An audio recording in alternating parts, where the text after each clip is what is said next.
Hi everyone, so this is my third attempt at recording this. I just end up rambling way too much when I try to do this, so I'm going to try to collect my thoughts and keep this relatively concise if I can.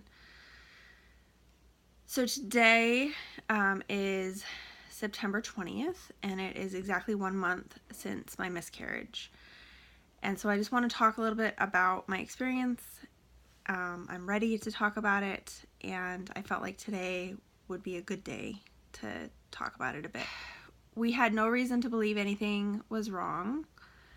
I had my first prenatal appointment at the birth center with the midwives when I was 9 weeks, 6 days, so just a day before I was supposed to be 10 weeks. We tried to listen to the heartbeat, but knew that it was unlikely it would be able to listen to it, so when we couldn't find it, it wasn't a surprise, and it wasn't really a big deal. I mean, it would have been reassuring to have found it, but, and now I kind of will always wonder if there was actually a heartbeat at that point. I don't know. And then the next day, the day that I turned 10 weeks, I recorded my one and only pregnancy update on here, and shared the news and all of that. And then on that, so that was Monday was my appointment. Tuesday was when I recorded the video. Saturday we were out at the Science Museum all day and walking a lot and busy and all of that.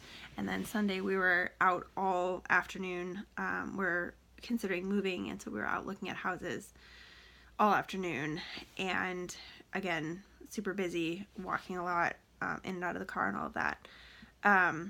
So I noticed that I was having some like mild cramping in the later afternoon, and I didn't really think anything of it. And by the time I got home and I went to the bathroom, I had a little bit of spotting, and again, not enough to be concerning yet, but enough so that I noticed it and I mentioned it to my husband, and I was just hoping that if I took it easy and maybe drank a little bit more, maybe I was dehydrated or something, that things would be fine the next day.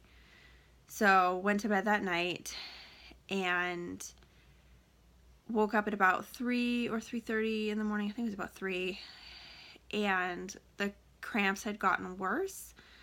And as I laid there for the next 20 minutes or so, I recognized that they were coming and going in a regular pattern, and they felt very much like contractions.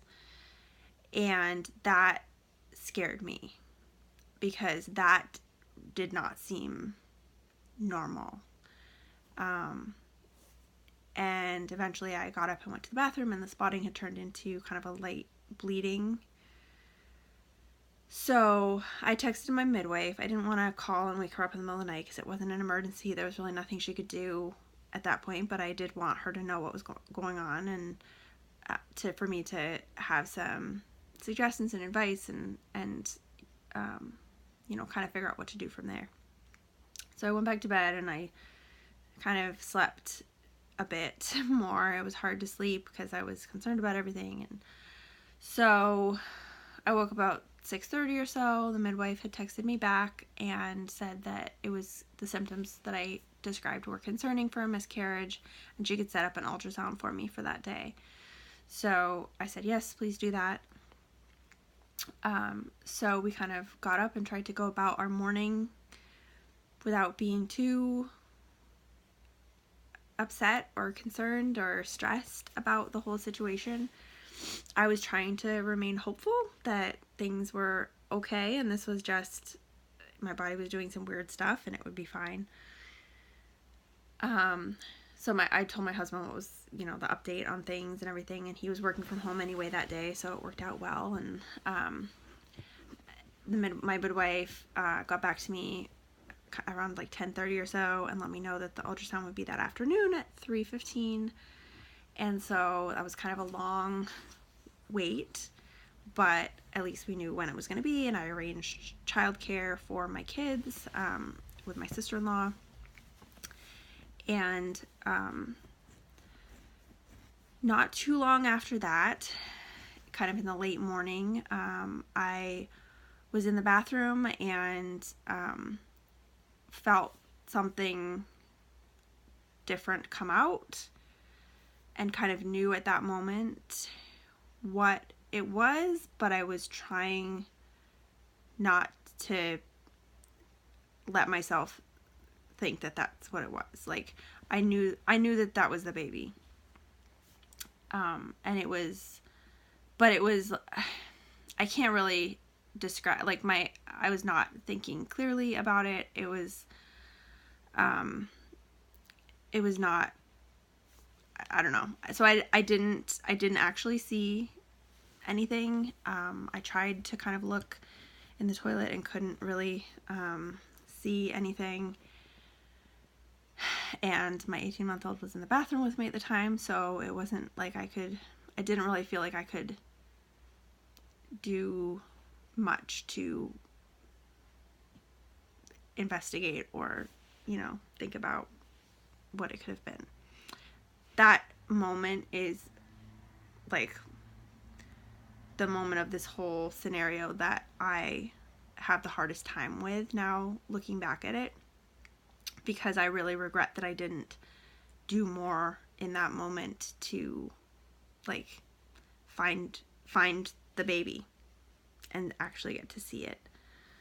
And I kind of, for a week or more after it happened, I kind of was reliving that moment. And I, like, couldn't really bring myself to go into that bathroom in our house where it happened. And anyway, so I was still trying to be hopeful, and I didn't tell anyone that had happened because I really didn't know for sure what it was, and I was really, really hoping that it wasn't what I thought it was. And I mean, in the back of my mind, it was like, well, maybe I was pregnant with twins and we lost one of them. Like, that was kind of the worst of the best case scenarios. So we just kind of continued our day. We dropped the kids off. We went to the ultrasound. And as soon as she put the wand on my belly, it was pretty obvious that there was no baby in there. And she asked if I had had a miscarriage. And I said, I don't know. Because I didn't. Like, I didn't know for sure. And I hadn't told her about what had happened that morning. She just knew that I was having some bleeding and cramping. And so there was no baby. So she did an abdominal ultrasound, and then she had me go empty my bladder, and she did an internal. And she did not have a very good bedside manner, as I find a lot of ultrasound techs, that's the case with a lot of them. And she, like, she said the phrase, "There's no evidence of a baby here." And like, it felt like she was questioning whether I had ever been pregnant. Like, it was just an unfortunate way that she was, like, asking questions and stuff. It was not the best. But then she had the doctor come in. This was with the maternal fetal medicine office nearby. And she had the doctor come in who I had met with for consultations before each of my previous pregnancies. And he expressed that he was very sorry and thought that the baby had probably passed a few weeks before. So it was not, that day I was supposed to be 10 weeks, 6 days. So it was almost 11 weeks. And he thought that the baby probably was not the size of an 11-week baby. And that my body was doing what it was supposed to do. And there was no evidence of, like, leftover tissue or anything like that.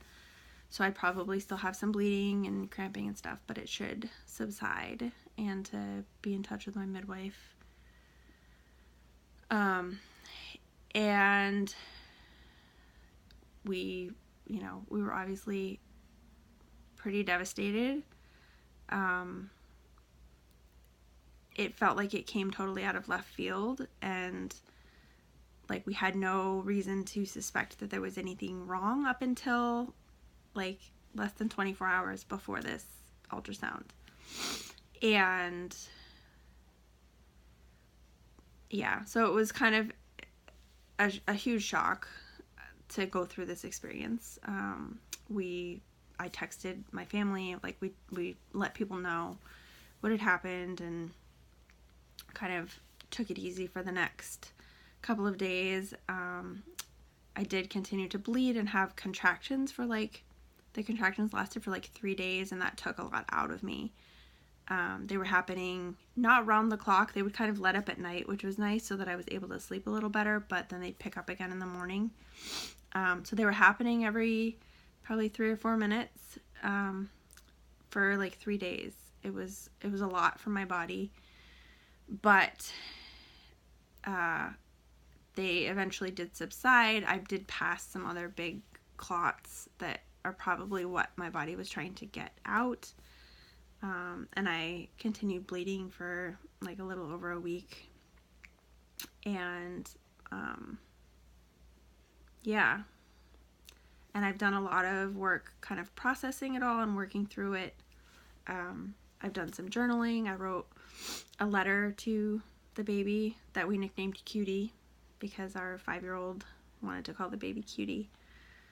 And I was already seeing a counselor who I've been seeing for quite a few years, and so she has helped also. But it has been quite a process. And we do want to try again when we're ready. My midwife recommended waiting 2 or 3 cycles, and surprise, surprise, my first cycle has showed up today. I've also taken some pregnancy tests just to kind of track that a little bit and see it getting negative. It's a really weird thing to be watching a test and hoping that it's negative, because I've never had the experience in my life of wanting a pregnancy test to be negative. I've only taken them when I've wanted to be pregnant. So it's a weird thing. I think it's gotten to the point where it's negative. I think it was negative a week ago, but I've continued to test a little bit, and I swear there's the hint of a line, but it's am I seeing things? I don't really know. But I think it's basically my HCG must be down to close to 0, if not at 0. So yeah, so my body did what it was supposed to do. That's a good thing, but at the same time, that means that we don't have answers, that we don't know when the baby actually died, because we didn't have an ultrasound to show how big the baby was, and there was no chance for testing of tissue or anything like that to have answers. So we have no answers, we have no information really, but at the same time I didn't require any medical intervention, so that's a good thing. So it's just kind of a weird situation, and it's hard not knowing more. It's hard not ever having had an ultrasound to actually see the baby. We never got to hear the heartbeat. Other than the pregnancy tests, there's really nothing left from this pregnancy. My heart goes out to everyone who has gone through this, and so many more people than I thought have experienced this. 1 in 4 pregnancies ends in a miscarriage or a loss. And that is so much higher than I would have expected. And I've had quite a few friends who I had no idea have been through a loss, and they've kind of come out and talked to me about it. So yeah, so for everyone who's been through something like this, some kind of miscarriage, stillbirth, loss of some kind, my heart goes out to you.